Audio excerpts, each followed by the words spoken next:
Silver's price made a very odd move today. It is something that can't be explained, and if I'm right about today's move in silver's price, it's going to be very good news for silver stackers out there. I'll explain as we explore.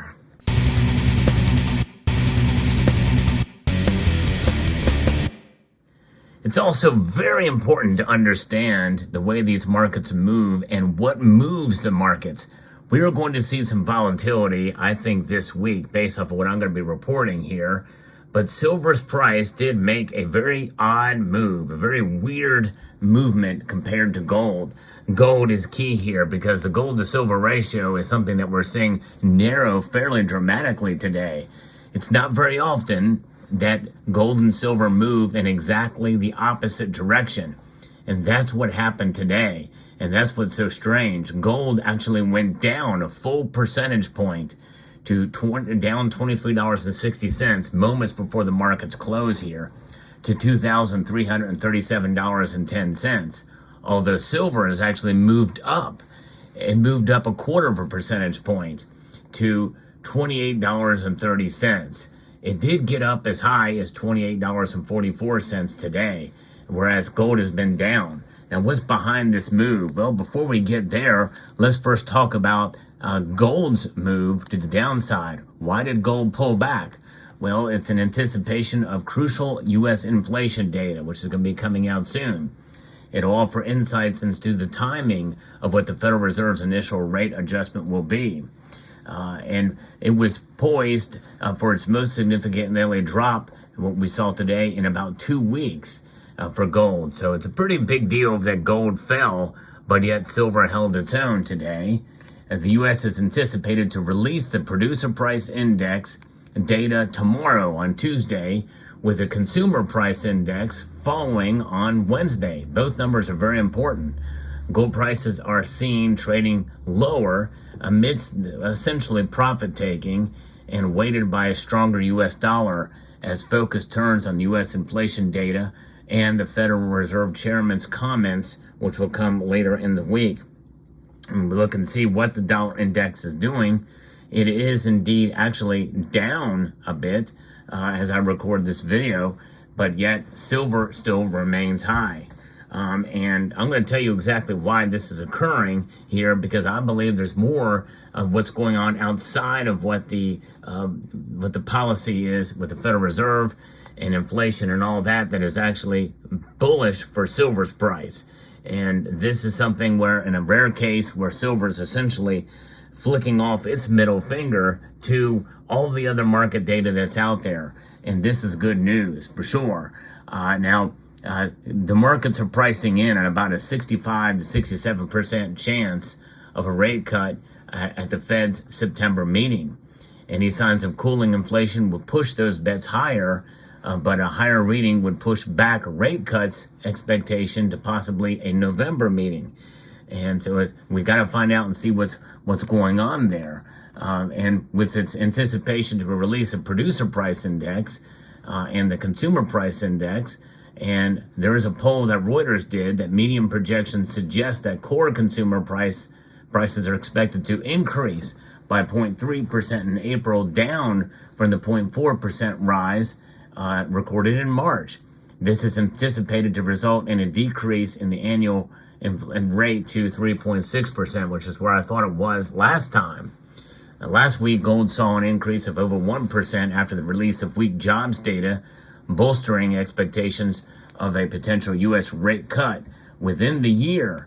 And I still think they're going to cut, and it's probably going to happen in September. And 63% agree with me on that. Lower interest rates diminish the opportunity costs associated with holding gold, which does not yield interest, thereby contributing to its attractiveness in the market. Neil Kashkari, president of the Federal Reserve in Minneapolis, stated on Friday that the current economic conditions have left him uncertain about the future direction of monetary policy. In the realm of precious metals, spot price silver saw this increase, and platinum actually rose a bit too.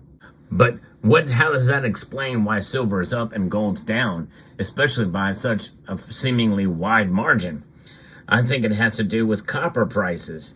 Now, as I record this video, copper prices are down, but ever so slightly. But they're about the $4.55 a pound. That's a pretty good chunk of change for copper. And most people see that copper is bullish. And usually silver, when it follows commodities, I think that's what we're seeing here. Silver is essentially following copper and other commodities. Aluminum is actually up slightly, and nickel has been flat, but it's up pretty well too. It's up $8.57. And so when you look at that and you look at oil up a bit, I think that is what is bolstering silver being traded as a commodity, not as a monetary metal. And that is causing silver to perform so well. So when you take that into account and look at what's coming with these economic data and the CPI and PPI coming out, silver very well could weather the storm if they decide to, if inflation comes in hotter, which means that's going to put pressure on gold and silver, because gold and silver do not pay a dividend of any stretch or any measure, and that means that they'll likely go down, because if inflation stays high, stays where it is, the Federal Reserve is likely to suspend cutting rates later in the year. And anytime that happens, people are likely to put their money in interest-bearing assets, bond market, money market, CDs, that type of thing. And gold and silver can compete with that. However, silver can as a commodity, and that's why I think some of its prices are, why the prices is stepping away from gold there, narrowing the gold to silver ratio. Which, by the way, that gold to silver ratio is now sitting pretty at 82.85, still above 80, still not much to celebrate in that regard. But I think if we see the gold to silver continue to fall and we continue to see movement like this, it's very important to understand that silver very well could be the barrier. It's going to be the one metal that I think that could continue to press on even through these summer months. You know, I mentioned that the doldrums for silver price and gold price were going to be this summer. And it's so far, I've been proven wrong. Silver is trading well outside of the range between $24 and $28 an ounce already before the summer months really begin. And so we could see a commodities boom, and silver is going to benefit from a commodity boom here. And I'm not saying we're there yet, but today's move means that this is the first hint of that happening. A commodities boom, and silver will benefit from that, whereas gold will not. And so this is the thing to watch. These data like this that come out and we see this movement, you have to watch very, very carefully. And so a strange movement like this in terms of silver's price can bode quite well because it's buoyed up by copper, zinc, lead, and other metals, and nickel. And so we're going to keep an eye on it and see what happens. But every day that silver is above $28 an ounce is a good day indeed. No question about that. And I think that what we're witnessing today is a prime example, because it's not very often that you see the metals trade in the opposite directions like they are now. And so we're going to keep an eye on this and see how it plays out. Tomorrow is a new day, is a different day. They could fall right back in line. And especially after these reports come out. So be prepared that is a possibility. But if it continues tomorrow and through the week where they trade in opposite directions or maintain the ratio where it is now, even if they move in tandem and the ratio stays near where it is now, that is a victory for silver. That is a victory for silver, that it very well may be immune from any such movements in these markets. So pay attention. We'll see how it plays out in the end.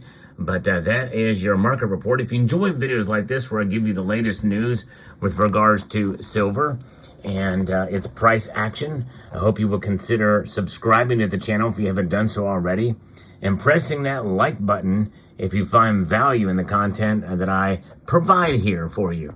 You know, silver is an amazing metal. It's a metal that I have held for a long time. And I think that's the key. Holding it for that long time is where it really is going to benefit you.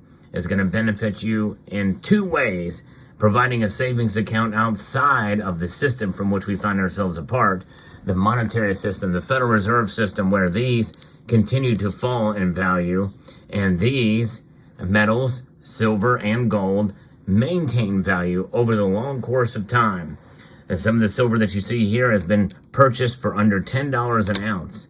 Under $10 an ounce purchase price out the door. And I've held on to it. I'm reaping the rewards of it right now. But you only reap the reward of that over the long course of time. And by the way, adjusted for inflation, more than likely I'm just probably breaking even. But that's what it's about. So it does provide a system of value outside of the current monetary system from which we find ourselves apart, and as a hedge against inflation. And let me know what your thoughts are in the comment section down below. Hope you found this video informative, insightful, and educational. I would like to extend a multitude of gratitude to you all for taking the time to watch, and encourage you to please rate, share, comment, and subscribe.